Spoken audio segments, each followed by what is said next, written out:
सीटी बज गई, रेस शुरू हो गई और इस हिसाब से दिलचस्पी में चार्ट में सबसे टॉप पर चलने वाला स्टेट वेस्ट बंगाल, खासतौर से उसकी चर्चा होगी। दीदी दबंग हैं, दीदी फाइटर हैं, कभी ना झुकने वाली भी कही जाती हैं, कभी ना डरने वाली भी।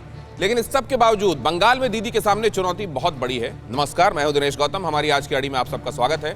चुनाव की तारीखों के सामने आते ही ये ऐलान जंग हो गया। पश्चिम बंगाल में आज दीदी को कोई सीधी टक्कर दे रहा है तो वो है भारतीय जनता पार्टी। जिस काडर के दम पर कभी 35 साल तक वामपंथियों का बंगाल में राज रहा, आज वही बीजेपी के काडर के सामने कहीं ना कहीं नजर तक नहीं आते।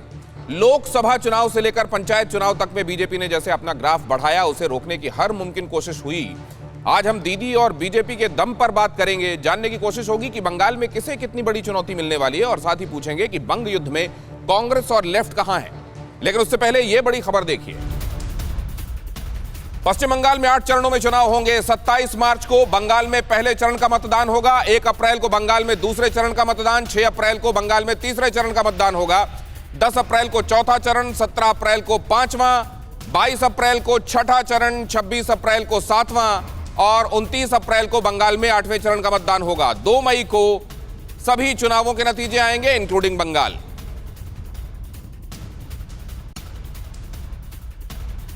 तो ये देखा आपने, जो पहले ही कहा जा रहा था कि मार्च के आखिरी हफ्ते से लेकर मई के पहले हफ्ते तक जा सकता है चुनाव और 6 से 8 चरणों में हो सकता है। तो अंदाजा बहुत कुछ उसके करीब ही निकला। 27 मार्च से जो बात शुरू होगी बंगाल के लिहाज से, वो 29 अप्रैल तक चलने वाली है। गिनती 2 मई को होगी। 2 मई को यह साफ हो जाएगा कि इस बार बंगाल में विधानसभा की सूरत क्या होगी और क्या होगी सूरत उन 4 दूसरे राज्यों में जहां चुनाव साथ में होने हैं। लेकिन इस सब के बीच ये जो चुनाव की तारीखों का ऐलान हुआ है, इसमें कहां अभी कौन सत्ता पर काबिज है, कौन डिफेंडिंग चैंपियन है, किसके लिए स्टेक्स सबसे ज्यादा हाई हैं, कौन सबसे करीबी दावेदार दिखाई दे रहा है, उनके साथ कौन मजबूती से टक्कर दे रहा है, क्या स्थिति है अभी, जरा वो देख लीजिए। इस बीच आप देख रहे हैं 7 बजे आप देखने वाले हैं ऑपरेशन लाला। लेकिन एक बार फिर से आपको ले आए अभी के विषय पर। 5 राज्यों में चुनावी ऐलान, बड़ा घमासान। कैसे है ये बड़ा घमासान, कहां कहां क्या होने वाला है, देखिए। सबसे, जैसा मैंने आपको कहा, दिलचस्पी में नंबर 1 पश्चिम बंगाल। सबकी निगाहें यहां हैं। तृणमूल कांग्रेस राज कर रही है। 294 सीटें हैं यहां। 27 मार्च, 1 अप्रैल, 6 अप्रैल, 10 अप्रैल, 17 अप्रैल, 22 अप्रैल, 26 और आखिरी चरण 29 अप्रैल को यहां समाप्त हो रहा है। 2 तारीख को गिनती होगी और साफ हो जाएगा इस बार बंग युद्ध कौन जीत रहा है। तमिलनाडु अभी सत्तारूढ़ है AIADMK, 234 सीटें हैं वहां विधानसभा में कुल। 6 अप्रैल को वहां एक चरण में चुनाव होने वाला है। असम, भारतीय जनता पार्टी अभी काबिज है, 126 कुल सीटें यहां। 27 मार्च, 1 अप्रैल, 6 अप्रैल, ये वही डेट्स हैं जो पश्चिम बंगाल वाली हैं। तो शुरुआत के जो 3 चरण पश्चिम बंगाल के हैं, वो कुल 3 चरण असम के लिहाज से होने वाले हैं।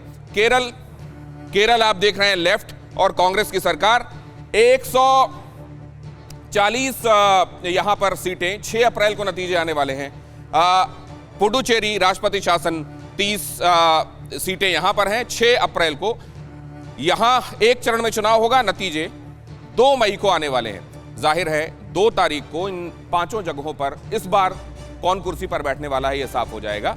लेकिन कई जगहों पर बातें समझने की हैं। बातें समझने की ये कि जो सत्तारूढ़ है, क्या वो लग रहा है कि एंटी इनकम्बेंसी को हराते हुए एक बार फिर से सत्तारूढ़ बना रहेगा, या कोई ऐसा दल है जो इस बार अचानक आकर बहुत तगड़ी चुनौती दे रहा है। दूसरे, अब जैसे यहां पर आप जरूर देख रहे हैं, ये थोड़ा केरल के हिसाब से लेफ्ट और कांग्रेस, इसको अलग करके देखिए आप।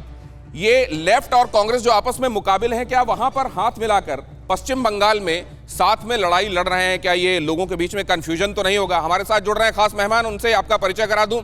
सरदार RP सिंह हमारे साथ इस चर्चा का हिस्सा होंगे भारतीय जनता पार्टी की तरफ से। चरण सिंह सापरा कांग्रेस की तरफ से इस चर्चा में हमारे साथ हैं। खालिद अब्दुल्ला, नेता TMC, हमारे साथ इस चर्चा में जुड़ रहे हैं। गौतम लाहिरी, वरिष्ठ पत्रकार, हमारे साथ इस चर्चा का हिस्सा हैं।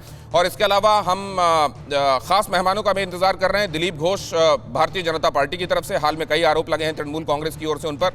और अधीर रंजन चौधरी कांग्रेस की ओर से हमारे साथ जुड़ सकते हैं। जैसे ही वो जुड़ेंगे हम उनका रुख करेंगे। लेकिन सबसे पहले तो ये समझ लें, कौन खुद को आज जबकि ये रेस शुरू हो गई कितनी मजबूत स्थिति में पाता है।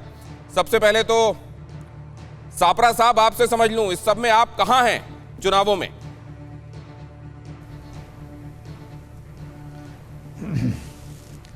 इन सब चुनाव में कांग्रेस पार्टी डट करके लड़ने वाली है, चाहे वो आसाम का चुनाव है, चाहे पश्चिम बंगाल का है, चाहे केरल का है और चाहे पुदुचेरी का है। ये तमाम सारे चुनाव, तमिलनाडु का चुनाव कांग्रेस पार्टी डट के लड़ेगी। हमारे अलायंस की भी तैयारी हो चुकी है और आप आने वाले दिनों में ये देखेंगे कि जिस तरह से आप अभी पश्चिम बंगाल की बात कर रहे थे, पश्चिम बंगाल के अंदर आपको एक अलग चित्र नजर आएगा जब नतीजे 2 मई को आएंगे, क्योंकि राज्य की सरकार और केंद्र की सरकार को पूछा जाएगा जवाब कि नौकरियां नौजवानों को क्यों नहीं मिली हैं, महंगाई क्यों हुई है। सत्ताधारी पक्ष से ये सवाल पूछे जाएंगे। ये कह रहे हैं कि इस सब के बीच जो एकमात्र कंफ्यूज्ड स्टेट समझ में आ रहा है वो कांग्रेस का समझ में आ रहा है तरीके में। एलडीएफ और यूडीएफ, वहां पर आप दोनों एक दूसरे से मुकाबिल हैं और यहां पर साथ में चलेंगे आप वेस्ट बंगाल में, ये कैसे होगा? जी नहीं, ये तो देखिए जब से गठबंधन की राजनीति आई है ये कई बार कई जगह में चला है। भारतीय जनता पार्टी और शिवसेना अगर महाराष्ट्र के अंदर गठबंधन में थे तो शिवसेना उत्तर प्रदेश में, बिहार में, गोवा में अलग से चुनाव लड़ रही थी। आप इसी तरह से अगर देखेंगे जेडीयू बिहार के अंदर इकट्ठा है भारतीय जनता पार्टी के साथ है तो जेडीयू दूसरे राज्यों के अंदर दूसरे अलग से लड़ रही, बीजेपी के सामने लड़ी थी। मध्य प्रदेश के अंदर जेडीयू ने तो कांग्रेस पार्टी का भी समर्थन करा था। तो ये जब से गठबंधन की राजनीति हुई है तो ये state wise, state to state ये किस्से बनते हैं, तो वही दृश्य आपको यहां पर नजर आ रहा है। ठीक है, ये गठबंधन की राजनीति का एक रूप है, लेकिन क्या ऐसा वाकई है? क्योंकि लेफ्ट खासतौर से ये कहा जाता है कि एक ऐसी पार्टी है जो आइडियोलॉजी के हिसाब से चलते हैं। वामपंथी अपनी आइडियोलॉजी को अपने दिल के सबसे करीब रखकर चलते हैं। क्या आइडियोलॉजी से अलग होकर किसी राज्य में एक साथ हाथ मिलाना, किसी राज्य में एक दूसरे के साथ लड़ना, क्या ये मुमकिन है? गौतम दास, जल्दी से इस पर रोशनी डाल दीजिए। क्या वाकई ऐसा है, ये गठबंधन की राजनीति में ये सब चलता है? गठबंधन की राजनीति में ये सब चलते आ रहे हैं। ये केरल में पहले भी लड़ चुके हैं, कलकत्ता में दोनों एक साथ लड़े हैं, पहले भी लड़े हैं 2016 में, 2019 का लोकसभा में अलग अलग लड़े थे, लेकिन दिल्ली में तो साथ साथ चलते हैं भाजपा के खिलाफ। तो इसलिए ये भारत का एक वैशिष्ट्य है कि डिफरेंट एरिया में वो डिफरेंट तरह का रणनीति अपनाते हैं।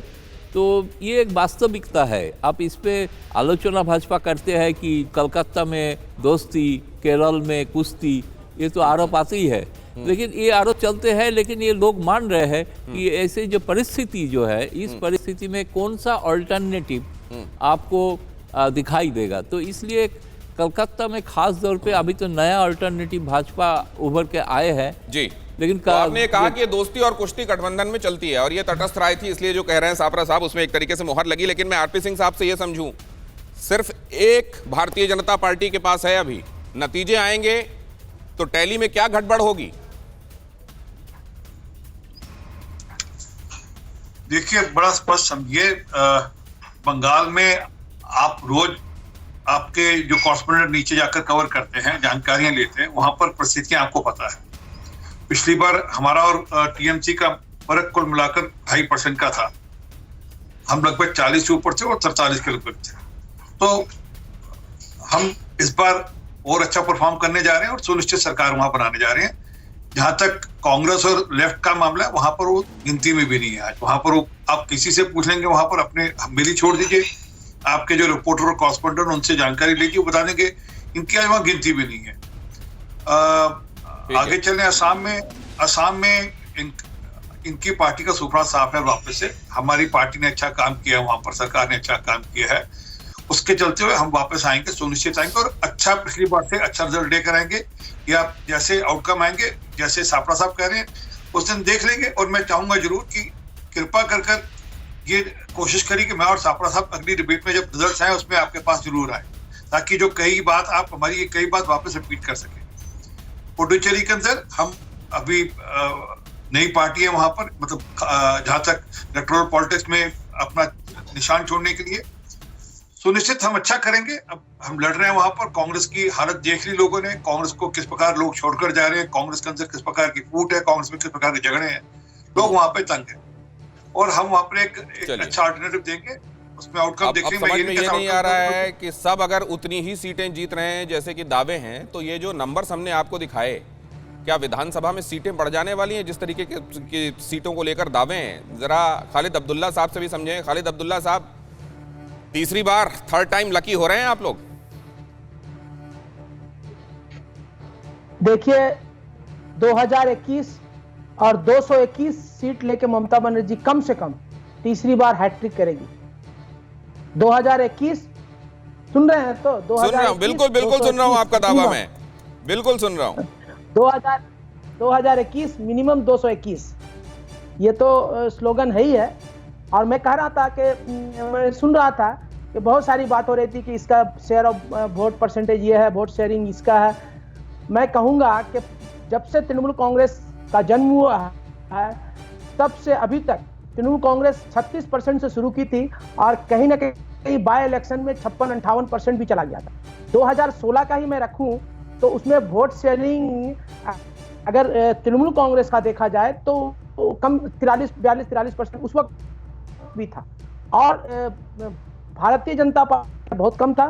तृणमूल कांग्रेस के साथ साथ जो लड़ाई हुई थी 2016 में वाम और कांग्रेस के जो जोड़ थे उसमें देखिए वाम और कांग्रेस का जो वोट शेयरिंग था बहुत बढ़िया था। उसमें लगभग 30 लाख वोट का डिफरेंसेस से ये सरकार बनी थी। और आज मैं उम्मीद कर रहा हूं कि ये जो वोट शेयरिंग तृणमूल कांग्रेस का अपना वोट शेयरिंग अभी भी है, आने वाले दिन में 2% बढ़ जाएगा, घटने का कोई माने ही नहीं रखता, कोई सोच नहीं रखता। लेकिन ये जो वोट शेयरिंग 2019 में पार्लियामेंट में जब इलेक्शन हुआ था तो 39.5% शरीफ वाले सपोर्ट कर रहे थे आपको और सीपीएम कांग्रेस को 7% और 6% में अटक गई थी। ये लोग का वोट शेयरिंग बहुत कम हो गया था। मैं कह रहा था कि वोट शेयरिंग अगर इन लोगों का कम हो गया था, वो वोट शेयरिंग वापस जब ये जोट बन करके आएगी, मैं समझता हूं कि जो भारतीय जनता पार्टी साहब ने ये तो इंश्योर किया कि मुझको उनकी आवाज आ रही है कि नहीं, लेकिन मेरी शायद उनको नहीं जा रही है। मैं कह रहा हूं फुरफुरा शरीफ वाले तब सपोर्ट कर रहे थे आपको, इस बार इंडियन सेकुलर फ्रंट बन गया है, वैसे भी आ गए हैं मैदान में। वोट इंटैक्ट रहेगा क्या? ये जवाब लूंगा मैं आपसे, लेकिन उससे पहले ये अहम खबर दिखा दूं अपने दर्शकों को। चुनाव की तारीखों के ऐलान के बाद ममता की मीटिंग, तृणमूल के वरिष्ठ नेताओं के साथ ममता की बैठक हुई। उम्मीदवारों के नाम पर बैठक में चर्चा संभव, कहां से किसको उम्मीदवार बनाया जाए, क्या किया जाए, ये एक बहुत बड़ी माथापच्ची होती है, खासतौर से इनकम्बेंट के लिए। इनकम्बेंट को ये सोचना पड़ता है कि एंटी इनकम्बेंसी को फाइट करने के लिए क्या पुरानी टिकटों को रिपीट किया जाए या उनमें से कई नए चेहरे उतारे जाएं। गौतम दा, क्या करेगी तृणमूल कांग्रेस इस बार? मुझे लग रहा है कि ममता जी इस बार बहुत सारे नया लोगों को चुनाव मैदान में उतराएंगे, क्योंकि पुराना जिन विधायक थे 10 साल से, उसके ऊपर जो एंटी इनकम्बेंसी है, विधायक के ऊपर भी एक होता है सरकार के साथ साथ, तो उसके लिए नया चेहरा का तलाश ममता जी करेंगे। मुझे लग रहा है कि बस सरप्राइज होगा कि 100 के ऊपर नया कैंडिडेट उम्मीदवार हो सकता है इस बार। तो अगर 100 के ऊपर नया कैंडिडेट हो सकता है, बहुत सारे लोग तृणमूल कांग्रेस से छोड़ कर आप देख रहे हैं दूसरी पार्टी का, खासतौर से भारतीय जनता पार्टी का रुख कर चुके हैं। एंटी इनकम्बेंसी को फाइट करने के लिए नए लोगों को टिकट दिया जाएगा, तो क्या वो लोग जो इस बात से नाराज हो सकते हैं कि हमको टिकट नहीं दी गई, तृणमूल छोड़ने वालों की तादाद आने वाले दिनों में और बढ़ सकती है क्या? अब्दुल्ला साहब, देखिए, मैं वहां पे थोड़ा सा आपने रोक दिया मुझे, मैं क्लियर कर दूं कि 2019 का जो वोट शेयरिंग था वो भारतीय जनता पार्टी का बहुत ज्यादा था, सीपीएम और कांग्रेस का बहुत कम था। ये जो वोट शेयरिंग कहां से निकला था भारतीय जनता पार्टी का? ये खालिद अब्दुल्ला जी, आप जो कह रहे हैं ना, वो एक लाइन में ये कहना चाह रहे हैं कि आपका वोट शेयर इंटैक्ट है, वामपंथियों का और कांग्रेस का वोट अपनी तरफ खींचा था भारतीय जनता पार्टी ने, तब भी आपके वोट शेयर को कोई फर्क नहीं पड़ा था और आप लोग वैसे ही रहेंगे, बल्कि बढ़ जाएंगे, यही कह रहे हैं ना आप? अब वापस भारतीय जनता पार्टी का वोट शेयर है वो चला जाएगा। अच्छा, अब वापस चला जाएगा। आपको कुछ नहीं हो रहा ना, आप तो जहां के तहां हैं। बढ़ रहा है, आपका बढ़ रहा है। तो आप मेरे सवाल का जवाब दे दीजिए। ये तो हम समझ गए थे कि आप क्या कहना चाह रहे हैं, लेकिन मैं ये पूछ रहा हूं कि फुरफुरा शरीफ वाले तब आपके साथ खड़े थे, सिंगूर नंदीग्राम मामले में सपोर्ट किया था उनका, क्योंकि बहुत सारे मुसलमान ऐसे थे जो वहां पर कामकाज में जिनकी जमीनें जा रही थी उसमें, तब वो सपोर्ट कर रहे थे आपके इस आंदोलन का, आपके साथ खड़े हुए थे। अब नहीं है वो आपके साथ, इसका फर्क नहीं पड़ेगा। फुरफुरा शरीफ से पहले भी बहुत सारे दल थे जो तृणमूल कांग्रेस के अगेंस्ट में और अपना मुसलमानों का बैनर लेकर ये लोग लड़ाई कर रहे थे। मैं नाम नहीं लेना चाह रहा हूं, उनका भी बहुत बड़ा यहाँ पे समर्थन था, लाखों 2 लाख 4 लाख का मजमा करते थे। वो जब अकेले लड़े थे तो 2000 उनका ही अपना सीट, जो लीडर थे वहां का नाम नहीं लूंगा, जो वहां के लीडर उस कम्युनिटी के लीडर थे, उस मंच के लीडर थे, उनका वोट शेयरिंग एक विधानसभा में जब वो खड़ा हुए थे तो उनका 4 लाख का मजमा कलकत्ता शहर में आता था, और जब विधानसभा में खड़ा होके जब वोट लेने गए, चलिए तो ऐसे वही बहुत थे विधानसभा का पहले वोट और अब 3008 फुरफुरा वोट। शरीफ हो गए। क्या आपके कहने का ये जो मतलब है, क्या ऐन ऐसा ही हो रहा है? हम जानेंगे अपने एक्सपर्ट से, लेकिन उससे पहले ये अहम खबर। चुनाव के ऐलान से पहले ममता ने की पूजा। ममता के घर नवन्ना में विशेष हवन पूजा का आयोजन किया गया। अभिषेक बनर्जी हवन पूजा में मौजूद दिखे। ममता बनर्जी के भाई भी पूजा में शामिल हुए। नवन्ना खाली नहीं होगा, ये कह रहे हैं भारतीय जनता पार्टी के लीडर्स की। ये देखिएगा तब भी खाली नहीं करेंगी। पूजा अर्चना हो गई यहाँ गौतम दा?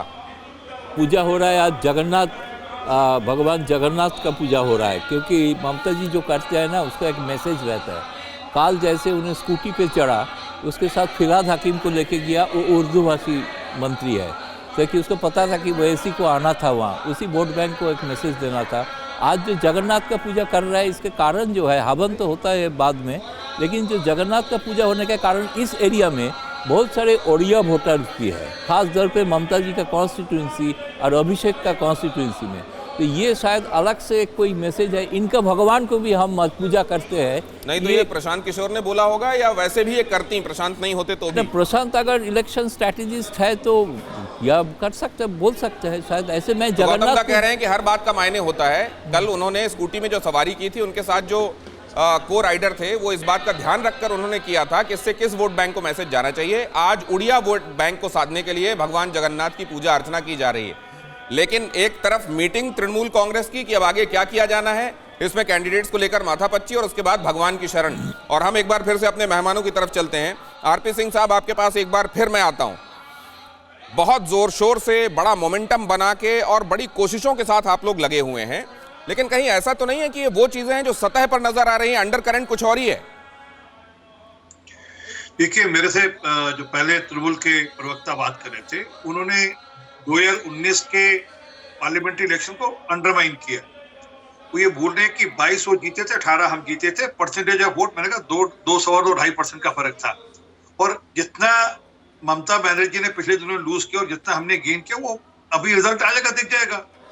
जो साइक्लोन में घोटाला किया, जो वहां पर लोग तंग है, वो सब कट मनी, सब अब चीजें निकलनी शुरू हो गई हैं और लोग खुलेआम बोल रहे हैं। और हम क्या बोल रहे हैं, ममता बनर्जी के अपने सहयोगी छोड़ कर जा रहे हैं। वो खुलकर बता रहे हैं किस प्रकार से पार्टी में किस प्रकार से घालमेल है, और वो ममता बनर्जी खुद पट कर चुकी है कटमनी को लेकर। ये बात आप बिल्कुल ठीक कह रहे हैं, ये जो आपका आकलन है ये बिल्कुल ठीक है। मेरा सवाल सीधा सा ये है कि कहीं ऐसा तो नहीं है कि अंडर करंट कुछ और हो? ये आपको लगता है जो भी है वो सामने है, जो दिखाई दे रहा है वही सतह पर है, वही अंडर करंट है? देखिए, अभी जैसे जैसे इलेक्शन चलेगा, अभी तो प्रधानमंत्री जी का दौरे बाकी है, चुनावी दौरे बाकी है। सुनिश्चित समझिए, जैसे जैसे प्रधानमंत्री जी वहां पर चुनावी दौरे करेंगे, वहां पर स्थितियां और अब एक सवाल का जवाब आप आरपी सिंह साहब और दे दीजिए। जो आपने कहा ना चुनाव के बारे में 2019 को अंडरमाइन नहीं करना चाहिए, आप ये देख लीजिए कि लोकसभा चुनावों में एकदम अलग स्थिति होती है और कई राज्य ऐसे हैं जहां विधानसभा में एकदम अलग तस्वीर देखने को मिलती है। क्या आपको नहीं लगता वेस्ट बंगाल उनमें से एक हो सकता है? आप 2019 के लोकसभा का रेप्लिकेशन होते हुए या उससे ज्यादा होते हुए देख रहे हैं इस बार। क्या ऐसा नहीं है कि इससे उलट तस्वीर हो जाए? अब 2019 के बाद ममता बनर्जी की परिस्थिति कैसे है वहां पे उनकी पार्टी के बीच में आपकी जानकारी में है ना? पिछले 2 साल में उनकी पार्टी, 1.5 साल में उनकी पार्टी में क्या परिस्थिति बनी है, वो जानकारी में आपको है। कितने लोग उनको छोड़कर गए, कितने लोग उनसे तंग है पार्टी के अंदर। अभी तो जैसे जैसे चुनाव बढ़ेगा वैसे वैसे और जानकारी आपको मिलेगी। वो जितने विधायकों जैसे जैसे चुनाव बढ़ेगा वैसे वैसे आपकी जानकारी में और इजाफा हो जाएगा। अभी प्रधानमंत्री नरेंद्र मोदी का वहां चुनावों में जाकर पूरे तौर पर शिरकत करना अभी बाकी है। कैंपेन में उनके आने से बहुत फर्क पड़ेगा, इससे कोई दो राय नहीं है, इससे कोई इनकार नहीं कर सकता। लेकिन दूसरी चीज ये है कि क्या वाकई वही अंडर करंट है जो सतह पर नजर आ रहा है? क्या नाराजगी है ममता बनर्जी से? हमारे साथ श्रीनिवास जुड़ रहे हैं। श्रीनिवास लगभग पूरे स्टेट का दौरा करके आ चुके हैं और खासतौर से उस वोटर का मन तो बिल्कुल टटोल के आ चुके हैं जिसको निर्णायक कहा जाता है। उनके पास हम चलते हैं। श्रीनिवास, अभी क्या तस्वीर नजर आ रही है और आपको क्या लगता है, नैरेटिव सेट हो चुका है या अभी होना बाकी है? देखिए दिनेश, कहीं ना कहीं हर दोनों पार्टियों की तरफ से, खास करके हम बात करें बीजेपी और टीएमसी की तरफ से, तो जो बात है कहीं ना कहीं 2 एम फैक्टर की बात हो रही है। एक तो मुस्लिम वोटर और दूसरा जो बीजेपी की सब तरफ हमेशा रहा है वो मत हुआ। जिन्होंने बीजेपी को वहां पे धरती दी, जमीन प्रदान किया। कहीं ना कहीं अभी मतुआ पूरी तरह से संतुष्ट नहीं है बीजेपी के, इसलिए बीजेपी को वहां भी फोकस करना पड़ेगा। और दोनों पार्टियों की तरफ से एक ही चीज की जा रही है, पोलराइजेशन की कोशिश।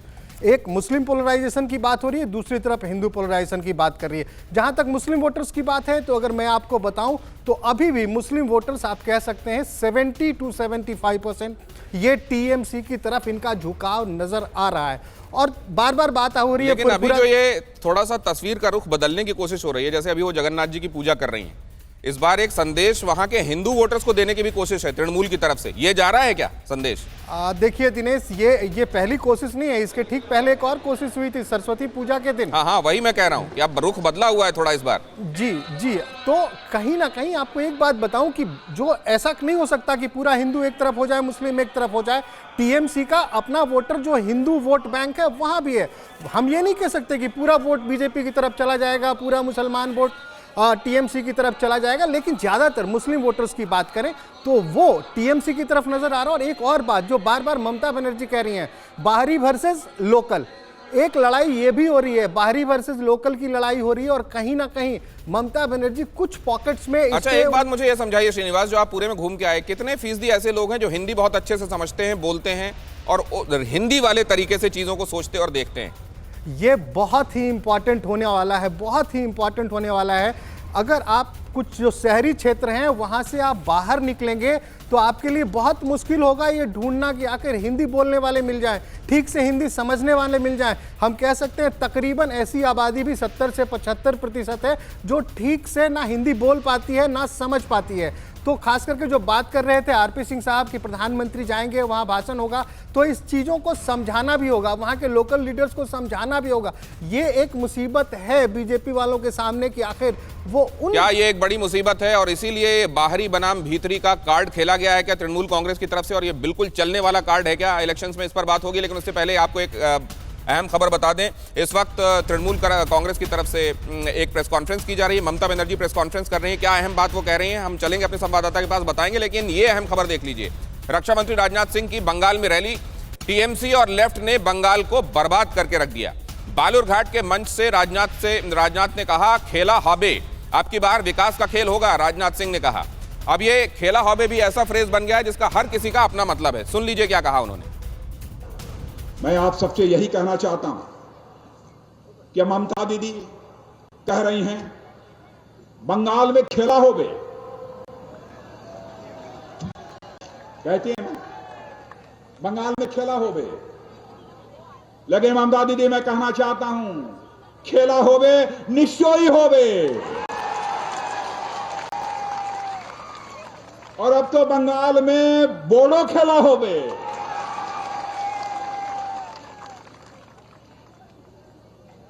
यही खेला विकास का खेला होबे, यही खेला शांति का खेला होबे। ममता बनर्जी प्रेस कॉन्फ्रेंस कर रही हैं, क्या कह रही हैं वो हम आपको बताएंगे, लेकिन उससे पहले खेला होबे, ये खेला तो होगा लेकिन इस बार विकास का खेला होगा। हर किसी का खेला अलग है क्या? तृणमूल कांग्रेस का खेला क्या है अब्दुल्ला जी? देखिए, मैदान में जब खेल होते हैं तो दो टीम होती है, तो दूसरी टीम को हराने के लिए पहला टीम लगा रहता है। और यहाँ पे खेला होगा मैदान के फील्ड के चारों तरफ, और गोल पोस्ट के पीछे तरफ भारतीय जनता पार्टी रहेगी और गोल पे गोल होते जाएगा, ये लोग देखते रहेंगे, यही खेला होगा।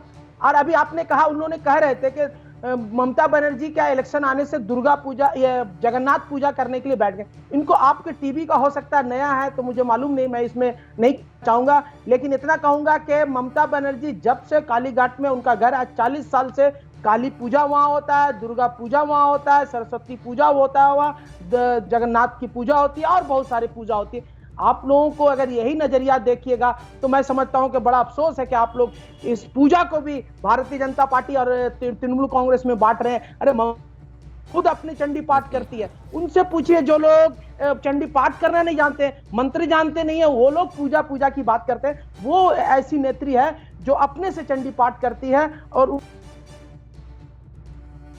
चलिए, तो खालिद अब्दुल्ला को ये बड़ा अफसोस हो रहा है कि आप पूजा को भी इस नजरिए से देख रहे हैं। क्या सियासत में वाकई इन तमाम मुद्दों को भी, जिनको पहले नहीं देखा जाता था सियासत की निगाह से, उनको ऐसा नहीं कर दिया क्या कि अब उन पे भी सियासत तलाशी जाती है? ममता बनर्जी इस वक्त क्या कह रही हैं, वो भी सुनना आवश्यक है। As a home minister, he should work for the country, but as a home minister, he cannot misuse his power for West Bengal election. Tell Prime Minister, we welcome him. As a Prime Minister, you use your power, but as a Prime Minister, you cannot use your BJP power to misuse your power for the state of West Bengal. And if all the state government here, BJP, all the party, তারা যদি সবাই মিলে মনে করে বাংলাকে আমরা ধ্বংস করব, বাংলাকে আমরা নিগৃহীত করব, বাংলাকে আমরা শোষণ করব, বাংলাকে আমরা বঞ্চনা করব, তাহলে জেনে রাখে দিন, আপনার যত নেতা আছে নিয়ে আসুন। আমাদের বাংলায় একটা কথা আছে, নেতা আর নেতা, এটা বাংলার কথা। আপনার যত নেতাকে নিয়ে আসুন। আমরা নেতা নই, আমরা হচ্ছে ঘর পোছার নেতা, অর্থাৎ আমরা পাবলিকের মাটির ঘরের লোক, আমরা ধান ক্ষেতের লোক, আমরা মেশিনে কাজ করার লোক, আমরা ঘরে বাসন মাজার লোক, আমরা সাধারণ মানুষের লোক। মা বোনেরা আমার এর জন্য জবাব দিতে হবে। आम आदमी है, घर में काम करने वाले हैं, हर जगह में काम करते हैं, हम कोई बड़ा आदमी नहीं है। এত ভয় আমাকে যে পুরো কেন্দ্রীয় সরকারটা, क्योंकि वहाँ पे एक नारा है ना, घरेर में ममता, घरेर में मतलब घर का लड़की हमें चाहिए, बोला हम घर का है। You have to give me the best award, victory award, and I will get the winning capacity, and we are the winners. We are the street fighters, but we are the winners. We can show you the result. And Mr. Narendra Modi and Amit Shah, please be prepared. Whatever you will destroy, you will try to destroy Bengal. Wait for 2024 election. We will not let you go alone. We will fight the battle together. Thank you so much. I think আজকে আমার এটুকুই বলা ছিল। আশা করি I covered every point. मेरा जीतने का क्षमता है, मैं जीतूंगी। हम ही जीतेंगे और मैं तो घर की हूं। उन्होंने इस बात पर जोर दिया कि हम तो घर के हैं, और दूसरा ये कह दिया कि 8 चरणों में चुनाव। एक तरीके से केंद्र के इशारे पर इलेक्शन कमीशन काम कर रहा है, ये आरोप भी उन्होंने चस्पा कर दिया। आरपी सिंह साहब, संस्थाओं पर सवाल उठते रहे, एक बार फिर ममता ने उठा दिया। पहले तो मैं ये जो घर की बात करते हैं ना, आज और बाहर की बात करते हैं, अगर आज वहां पे घर वाली है तो सिर्फ जो जिसको ये कहते हैं कि लोकल है तो वो है रुचिरा, नरूला, आहूजा, बाकी सब बाहर वाले हैं। वही घर वाली हैं, वही सब कुछ है। या उनके बबुआ, उनके जो पति वो घर वाले हैं, बाकी सबको तो उनको पार्टी से बाहर निकाल रहे हैं कि सब छोड़ के इसलिए जा रहे हैं। ये बता दें कि रुचिरा, नरूला, आहूजा है ना सही मायने में बंगाल की बेटी उनके हिसाब से। और दूसरी बात, इनको तो हर बार टिप्पणी करनी है सुप्रीम कोर्ट पर, हाई कोर्ट पर, इलेक्शन कमीशन पर, सरकार पर, केंद्रीय सरकार पर। असल में क्या कि चुनाव लड़े और ईमानदारी से चुनाव लड़े। जिस प्रकार से वहां पर आपने पंचायत का चुनाव कराया था, सबको हालत पता है। आपने नॉमिनेशन नहीं बनने दी लगभग 40% सीटों पर, और वो हालत सबको याद है किस प्रकार वहां से डब्बे उठाए के डब्बे वहां आपने कवर किए, कितने सारे तालाबों में पाए के, और जिस प्रकार से वहां राजनीतिक हत्याएं हुई वो सबकी जानकारी में है। और मेरे मित्र अभी दुर्गा पूजा और माँ काली की अर्चना की बात कर रहे थे। सर ये बता दीजिए, मुहर्रम पहले या दुर्गा पूजा पहले, दुर्गा विसर्जन पहले, ये बता दीजिए आप। हमें मंजूर है, कोर्ट के कई बार ऑर्डर है दुर्गा विसर्जन के लिए आपके यहाँ लाने पड़े, लोगों को कोर्ट से आना पड़ा। ये सवाल कई बार पूछे गए हैं आरपी साहब। आइए एक और सवाल पूछते हैं अब्दुल्ला जी से, वो भी पूछना बड़ा आवश्यक है। अब्दुल्ला जी, घर का हूं, तुम्हारा ही हूं, अपना हूं, ये सब तब कहना पड़ता है जब आपकी मार्कशीट बहुत अच्छी ना हो। तब जैसे अगर मेरे नंबर्स बहुत अच्छे ना आए हो तो मैं अपने पिताजी से बोलूंगा कि मैं तो आपका बेटा हूं, इतना क्यों नाराज हो रहे हैं आप। मैं कहीं अपनेपन का हवाला देके उनको ये कहूंगा कि आप शांत हो जाइए। ये अपनेपन का हवाला चुनाव के वक्त अपनी मार्कशीट कमजोर होने की निशानी है क्या? देखिए, ये सबसे पहली बात तो पहला मुख्यमंत्री है जो अपना व्हाइट पेपर निकाल के दे दिया, सारे लोगों को अपना वर्क 10 साल का पूरा वर्क पेपर निकाल के साइन कर दिया। तो इससे कहाँ कोई मार्कशीट कम है? मार्कशीट बहुत अच्छा। और ये कहूंगा कि ये जो अभी बोल रहे थे कि मुहर्रम आगे की दुर्गा पूजा आगे की सरस्वती पूजा, क्योंकि ममता बनर्जी और हम लोगों के बंगाल, चलिए मेरे को ब्रेक पर जाना है अब्दुल्ला जी, एक जवाब और दे दीजिए, आपके पास लौटूंगा मैं। एक जवाब और दे दीजिए, ये 8 चरणों पे चुनाव पर आपने सवाल उठा दिया, आंगन टेढ़ा होने लगा क्या? देखिए, जिसका आंगन टेढ़ा हो गया उससे पूछिए। हमरा अपना तो यहाँ जमीन तो ममता बनर्जी की भूमि और क्रांतिकारी नेत्री है, इनकी जमीन तो कोई टेढ़ा ना बांका हुआ है। जिसके लिए टेढ़ा बांका वो इधर उधर दौड़ रहे हैं। कोई आंगन टेढ़ा नहीं है हमारे लिए। दिलीप घोष भारतीय जनता पार्टी के बंगाल इकाई के प्रमुख हमारे साथ इस वक्त चर्चा करने के लिए मौजूद हैं। दिलीप जी, बहुत स्वागत है आपका। सब तैयारी है, डेट सूट कर रही हैं?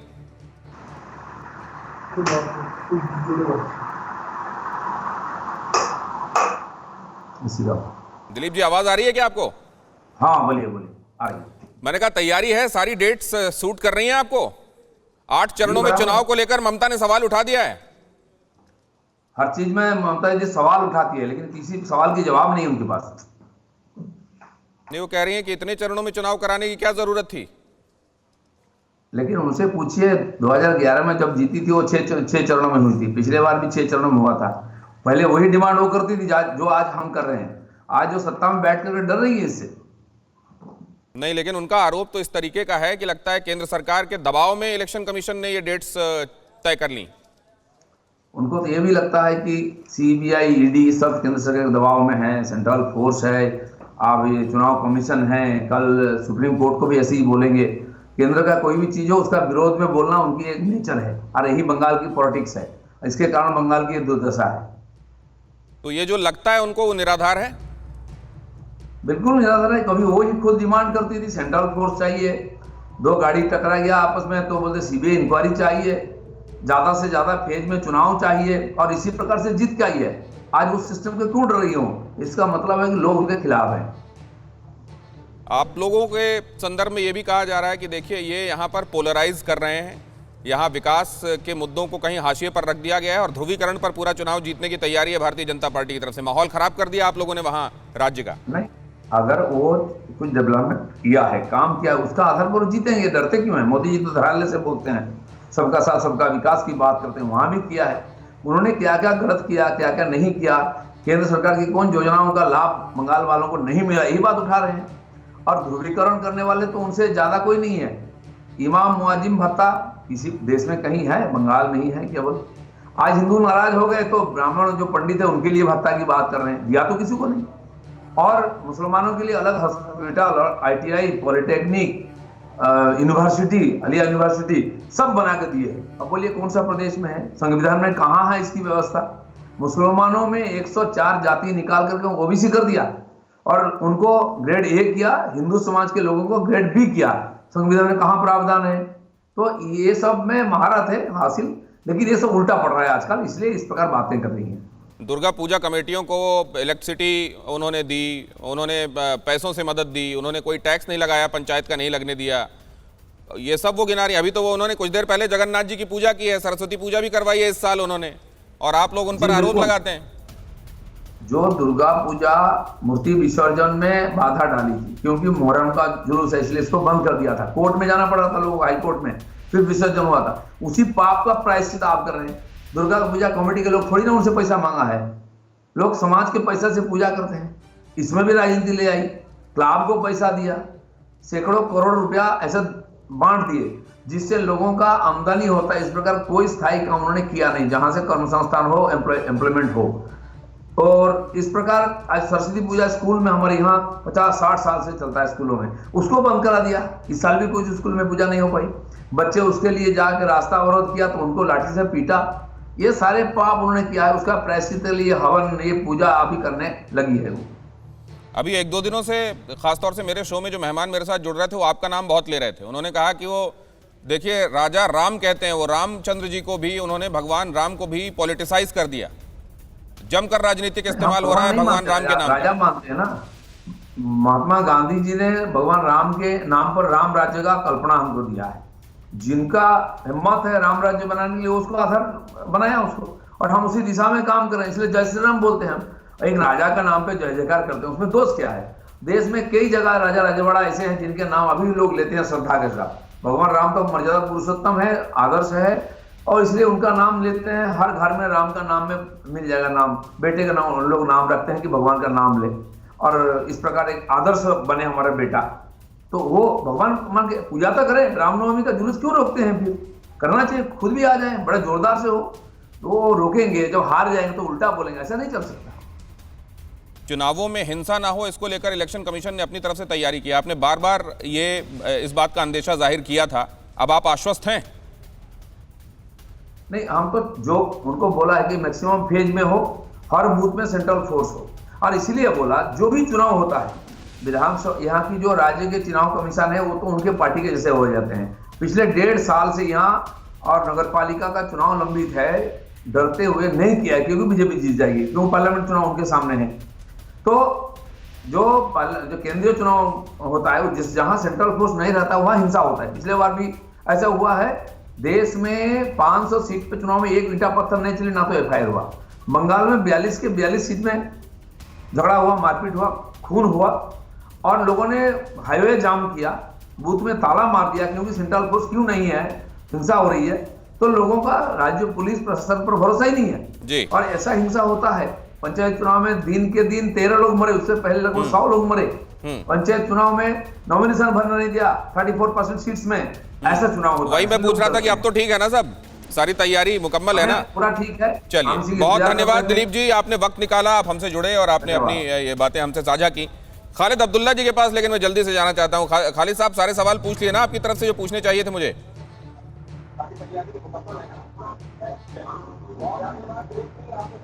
देखिए, मुझे अच्छा लगा कि उन्होंने महात्मा गांधी के नाम लेकर कहा कि महात्मा गांधी के जो कहना पे उससे चल रहे हैं राम राज्य के बारे में, मुझे अच्छा लगा। लेकिन महात्मा गांधी के नाम पे बात कर रहे हैं और जब काम करने की बात आती है तो गोडसे, जो महात्मा गांधी की हत्या की थी, गोडसे की पूजा करने की बात करते हैं, यही दिलीप घोष और उनके साथी।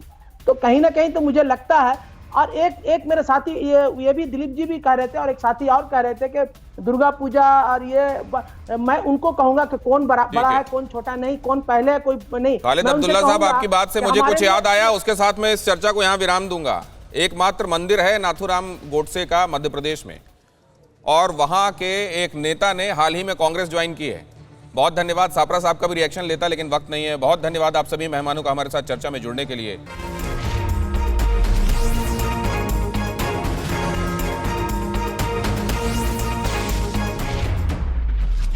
फिक्र आपकी, सोमवार से शुक्रवार रात 9 बजे सिर्फ TV9 भारतवर्ष पर।